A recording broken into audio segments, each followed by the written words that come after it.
باب فضل و کمال صاحبان فضل و بصیرت معزز و محترم سامعین و سامعات، السلام علیکم ورحمۃ اللہ وبرکاتہ۔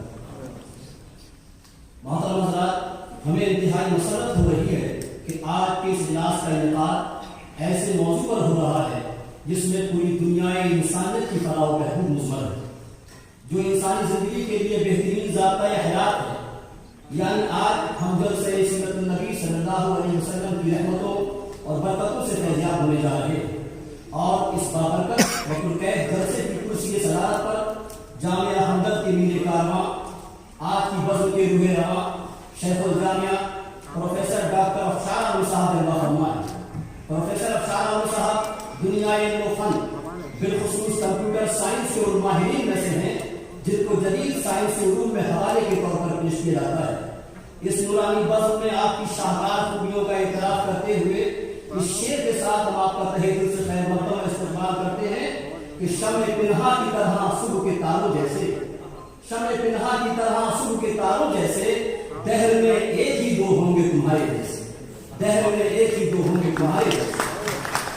ساتھ ہی ساتھ جہد مسلسل اور اپنی بہترین کاوش سے جامعہ ہمدرد اور اس کے زیر اہتمام انعقاد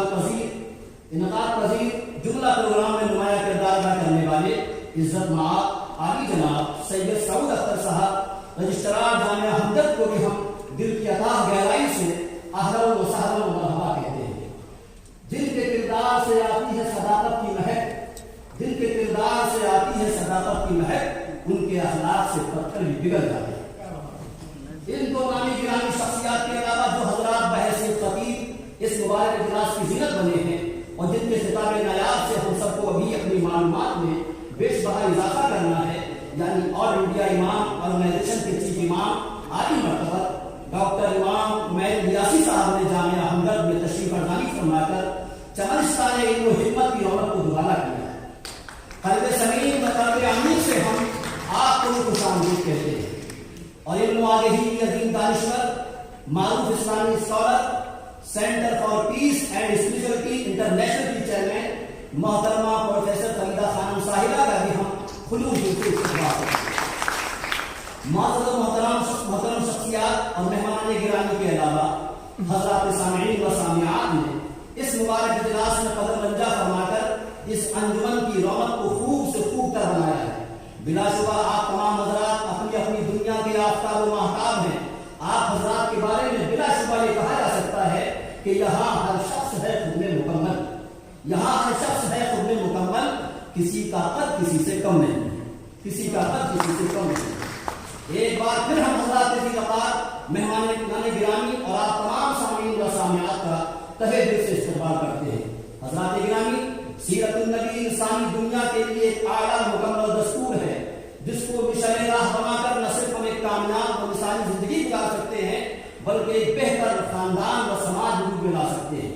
خالق کائنات اپنے مقدس قرآن میں ارشاد فرماتا ہے، لقد کان لکم فی رسول اللہ اسوۃ حسنہ۔ نبی اکرم صلی اللہ علیہ وسلم کی ذات والا یا سیرت اعلیٰ تمہارے لیے بہترین نمونہ ہے، ایسا نمونہ کہ جس میں ایک انسان کی کامیاب ترین زندگی کے تمام عناصر و اصول بدل رہے عدم پائے جاتے ہیں، اور جو انسان زندگی کے ہر شعبے، جو انسانی زندگی کے ہر شعبے، ہر مسئلے اور ہر معاملے میں بہترین قیادت و رہنمائی کی صلاحیت رکھتی ہے۔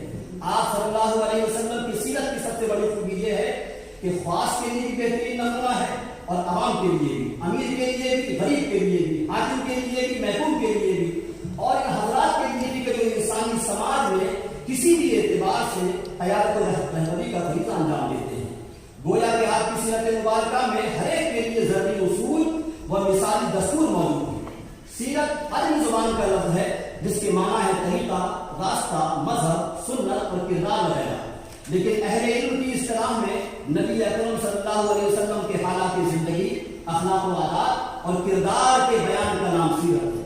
اسلامی تاریخ بتاتی ہے کہ سیرت کی اولین کتابیں مغازی کہلاتی تھیں۔ سب سے پہلے جس کتاب کو سیرت النبی کے نام سے یاد کیا گیا وہ سیرت ابن ہشام ہے۔ حالانکہ متعدد احادیث میں صحابہ کرام نے بھی آپ کے حالات و واقعات اور اخلاق و عادات کے لیے سیرت کا لفظ استعمال کیا ہے۔ نیز دور صحابہ میں سیرت النبی صلی اللہ علیہ وسلم کی محافل کے انعقاد کے ذریعے ثبوت ملتے ہیں۔ سیرت رسول حدیث رسول ہی کی طرح روایت و درایت کے اصول و قوانین پر قائم ہے۔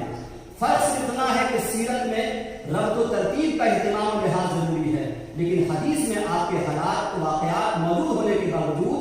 سیرت کی طرح ترتیب ضروری نہیں۔ محترم سامعین و سامعات، جس نبی کی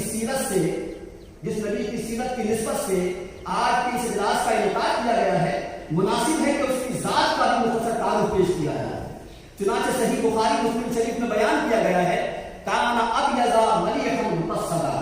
نبی اکرم صلی اللہ علیہ وسلم کا رنگ ایسا سفید تھا جس میں سرخ رنگ کی آمیزش تھی، یعنی سفید بمائن سرخ۔ آپ کا حسن حسن ملیح تھا، یعنی ایسا حسن کہ انسان دیکھے تو دیکھتا رہ جائے اور اس کے جبوں میں گم ہو جائے۔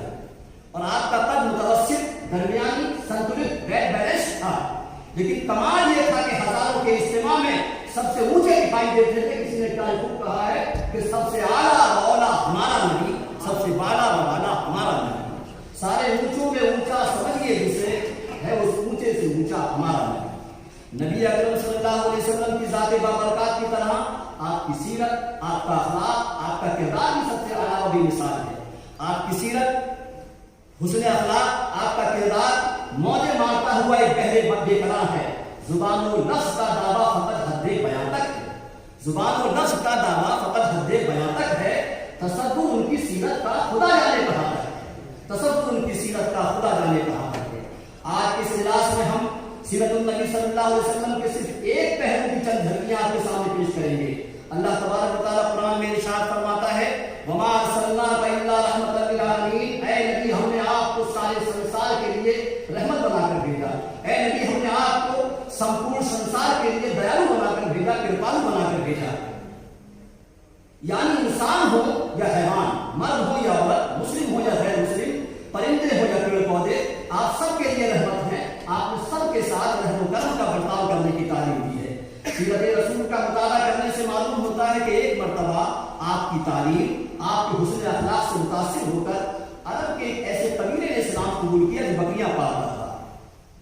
قبیلے کے افراد نے کہا کہ اللہ کے رسول ہم نے اسلام قبول کر لیا ہے، لہذا اب ہماری تعلیم و تربیت کا بندوبست کیجیے۔ آپ نے فرمایا تمہاری باضابطہ تعلیم کا انتظام بعد میں کریں گے، ابھی تمہارے لیے صرف دو تعلیم ہیں، پہلی یہ کہ نماز کی پابندی کرو، اور دوسرے تمہارے ناخون بہت بڑے بڑے ہیں، ان کو تراشو۔ قبیلے کے افراد نے عرض کیا کہ یا رسول اللہ، نماز میں بندگی ہے، نماز میں بھکتی ہے، نماز میں اسپرچول ڈیولپمنٹ ہے، یہ بات تو ہماری سمجھ میں آ گئی، لیکن ناخون تراشنے کی کیا وجہ ہے، اس کی کیا حکمت ہے؟ تو وہ رسول جو ساری دنیا کے لیے رحمت بن کر آیا، اس نے جواب دیا چونکہ تم لوگ بکریاں پالتے ہو، بکریوں کے دودھ کا کاروبار کرتے ہو، جب تمہارے ناخون بڑے ہوں گے تو بکریوں کا دودھ دوتے وقت ان کے تھنوں میں تمہارے ناخون چبھیں گے، ان کو تکلیف ہوگی، اور مجھے یہ ہرگز گوارا نہیں ہے کہ بے زبان بکریوں کو تکلیف ہو۔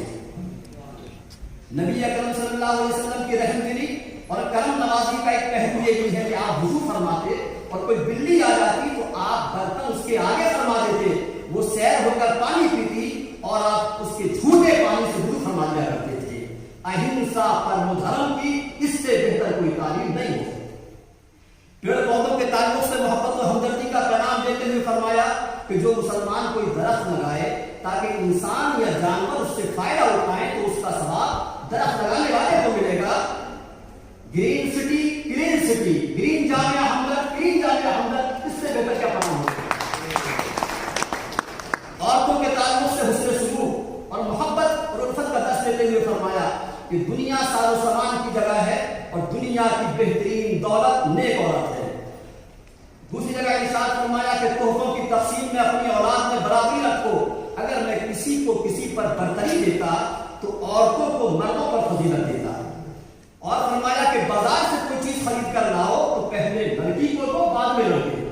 پیغمبر علیہ السلام نے دوسرے مقام پر فرمایا کہ لڑکیوں کو کمتر نہ سمجھو، اس لیے کہ جس گھر میں لڑکا پیدا ہوتا ہے اللہ کی ایک رحمت آتی ہے، اور جس گھر میں لڑکی پیدا ہوتی ہے اللہ کی 9 رحمتیں آتی ہیں۔ پیغمبر علیہ السلام نے دوسرے مقام پر فرمایا کہ جس شخص نے 2 لڑکیوں یا 2 بہنوں کی اچھی طرح تعلیم و تربیت کی اور پھر ان کی شادی کر دی تو قیامت کے دن میں اس کے والدین کی سفارش کروں گا۔ غور فرمائے سیرت رسول میں بیٹی بچاؤ بیٹی پڑھاؤ کا اس سے بہتر کوئی پیغام نہیں۔